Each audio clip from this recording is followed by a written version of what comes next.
Apa hukum poligami secara umum? Alhamdulillah wassalatu wassalamu ala rasulillah. Ya, ini kalau nanya poligami ini sebenarnya jangan kepada saya gitu. Tapi nggak apa-apa, sekedar teori saja. Karena saya belum praktek. Poligami dibolehkan dalam agama Islam. Allah Subhanahu wa taala berfirman dalam surat An-Nisa, "Fankihu ma taba lakum minan nisa masna wa sulasa wa ruba." Nikailah wanita-wanita yang baik 2, 3, 4. Ayat ini jelas menunjukkan bahwa poligami atau ta'adduduz zaujah itu memang dihalalkan dan dibolehkan dalam syariat Islam. Bahkan bukan hanya syariat Islam saja, agama-agama sebelumnya pun membolehkan. Ya, nabi-nabi dahulu sebelum Nabi Muhammad SAW pun banyak di antara mereka yang berpoligami. Jadi ini bukan hanya kekhususan umat Islam atau kekhususan Rasulullah SAW saja. Poligami sudah ada sejak dulu, tapi dalam Islam diatur. Kalau dulu bahkan boleh lebih dari 4 itu boleh, ya. Tapi dalam Islam hanya dibatasi paling banyak. Terlepas dari perselisihan ulama, apakah hukum poligami itu boleh ataukah sunnah? Itu ada perselisihan di kalangan para ulama. Ya, tapi yang jelas poligami adalah disyariatkan.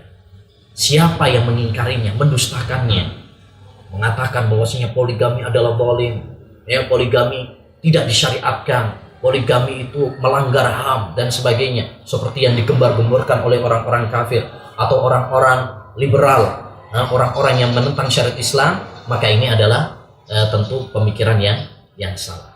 Wallahu a'lam. Apa hukum poligami jika istri pertama tidak setuju? Poligami jika istri pertama nggak setuju. Di sini jawabannya ada 2 sisi. Yang pertama secara hukum syar'i, yang kedua secara adab, ya. Kalau secara hukum syar'i sebenarnya tidak ada kewajiban atau tidak ada syarat suami harus izin kepada istri yang pertama, ya, karena tidak ada dalilnya bahwasanya izin istri pertama itu adalah syarat atau kewajiban untuk sebuah poligami. Itu nggak ada dalilnya. Dalam sebuah kaidah yang disebutkan oleh para ulama, man la yuktabaru ridha la yuktabaru, gitu. Siapa yang keridoannya tidak dianggap, berarti izinnya juga nggak dianggap. Yani sekarang istri yang pertama ridho atau nggak ridho itu sebenarnya nggak ada masalah secara hukum, ya, nggak ada masalah, karena itu bukan hak istri tapi hak suami. Maka izinnya pun nggak dianggap. Ini bukan sebuah syarat dan bukan suatu kewajiban. Tapi sisi yang kedua adalah secara adab, ya, secara adab. Sebaiknya walaupun itu bukan wajib, tapi sebaiknya kita ngomong baik-baik dengan istri yang pertama. Kenapa? Karena kalau tidak ngomong dengan baik-baik dikhawatirkan seperti banyak yang terjadi bahwa poligami akhirnya gagal. Pengennya menjalankan sunnah tetapi malah mencemarkan sunnah. Karena banyak masyarakat akhirnya kemudian antipati terhadap poligami ketika melihat kegagalan-kegagalan itu, ya.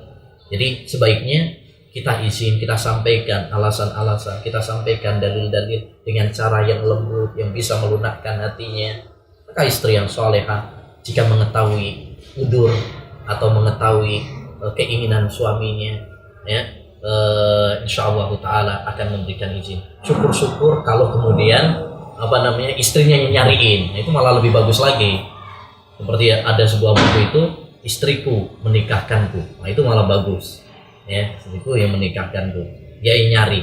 Itu akan menjadikan hubungan nanti antara istri yang pertama sama istri yang kedua akor, damai. Bayangkan kalau misalkan nggak pakai izin, kadang-kadang mungkin, ya, istri yang pertama merasa nggak dihormati, nggak dihargai, ya.